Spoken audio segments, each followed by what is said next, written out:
হৃদয়ে এই আসরিক প্রবৃত্তি রয়েছে, এই ছোট্ট হিরণ্যকশিপুর।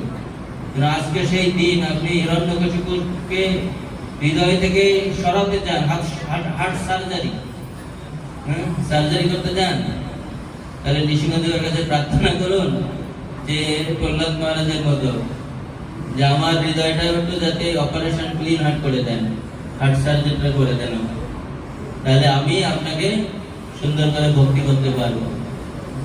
হিরণ্যকশিপুরকে বলছেন প্রহ্লাদ মহারাজ, আপনার শত্রু বাইরে নেই।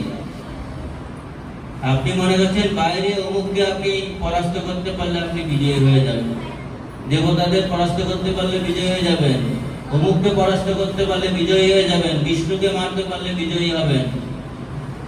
এগুলো আপনার শত্রু না, আপনার শত্রু ভিতরে বসে আছে। এই ৬টি রিপুকে আপনি জয় করুন, তাহলে আপনি শত্রুকে জয় করতে পারবেন। এজন্য আজকে আমাদের ভিতরে যে ছোট্ট হিরণ্যকশিপুর আছে, সেই হার্ট সার্জারিটা করার বিশেষ দিন। আপনি প্রার্থনা করতে পারেন নৃসিংহদেবের কাছে যে ঠিক যেভাবে প্রহ্লাদ মহারাজকে রক্ষা করতে হিরণ্যকশিপুরের হার্ট সার্জারি করেছিলেন, আমারও যে ছোট্ট হিরণ্যকশিপুরের যে মানসিকতা, যে স্বভাব, সেই হার্ট সার্জারিটা যাতে আপনি করেন, যাতে আমি সুন্দরভাবে ভক্তিতে যুক্ত থাকতে পারি।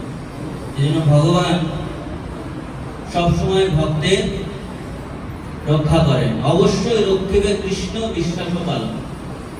এখন প্রশ্ন করতে পারেন, অনেক সময় তো ভক্তরা মারাও যায়, তাই না? ভক্তরা কি আজীবন বেঁচে থাকে?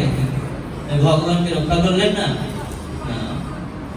তার মানে এই নয় ভক্ত তার শুধু ভগবান তার শরীরকে শুধু রক্ষা করেন না, আপনার মৃত্যুর সময় আপনি যে ভগবানকে স্মরণ করতে পারবেন, ভগবান যদি আপনাকে সাহায্য না করেন আপনি স্মরণ করতে পারবেন, ইম্পসিবল।